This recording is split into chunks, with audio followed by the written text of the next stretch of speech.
Afrique, Chine, Russie, des partenaires qui inspirent confiance aux Tunisiens. À l'inverse, l'Occident suscite une méfiance marquée. C'est ce que révèle une enquête d'Afrobaromètre menée auprès de 1200 Tunisiens qui met en lumière une opinion publique en pleine recomposition. Premier constat, une majorité de Tunisiens perçoit négativement l'influence des puissances occidentales dans le pays.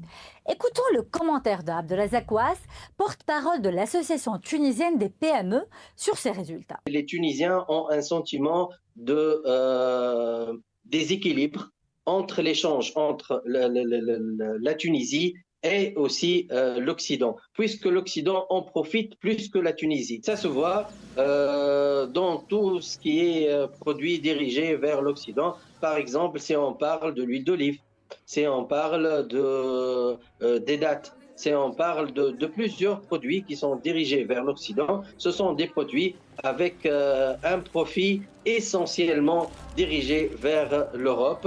Et même les conventions qu'on a avec l'Europe, ce sont des conventions au profit de l'Europe plutôt que la Tunisie. Si l'influence de l'Occident n'est pas bien accueillie, les États-Unis et la France le sont encore moins. En revanche, les puissances occidentales obtiennent de bien moins bons résultats. Seul environ 1 sur 10 répondants apprécie positivement l'influence des États-Unis d'Amérique, 11%, et de la France, 12%. Et comme le montre ce graphique, les perceptions sont nettement plus favorables lorsqu'il s'agit de partenaires comme les organisations régionales africaines, mais aussi la Chine et la Russie. Plus de la moitié de Tunisiens estiment que l'Union du Maghreb arabe et l'Union africaine prennent en compte les intérêts du pays et ils sont 82% à souhaiter que les pays africains aient davantage de poids dans les décisions internationales. Dans ce contexte, la Chine et la Russie apparaissent comme des partenaires perçus plus positivement, notamment sur le plan économique. Avoir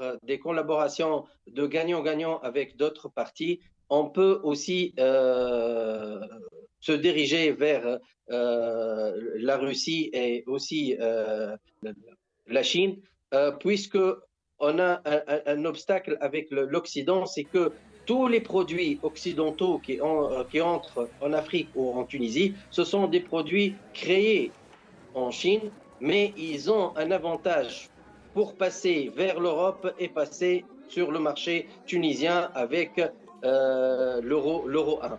Si on essaye de passer directement vers une collaboration avec la Chine ou la Russie, ça sera mieux puisque ça va à l'avantage de la Tunisie, puisqu'on n'aura pas une intermédiaire entre nous, ça sera un libre-échange. Ce libre-échange sera bénéfique pour l'économie. Sur le plan commercial, les Tunisiens restent toutefois partagés.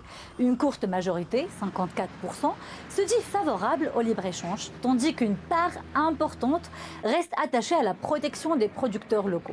Un équilibre délicat entre ouverture économique et protection du tissu des petites et moyennes entreprises. Entre une volonté de diversification des partenaires et réalité économique, les Tunisiens redéfinissent leur rapport au commerce international et aux équilibres géopolitiques. Écoutons le point de vue de porte-parole de l'Association nationale des PME sur ces nouvelles alliances internationales. L'Europe, toutes ses importations sont des produits fabriqués en Chine.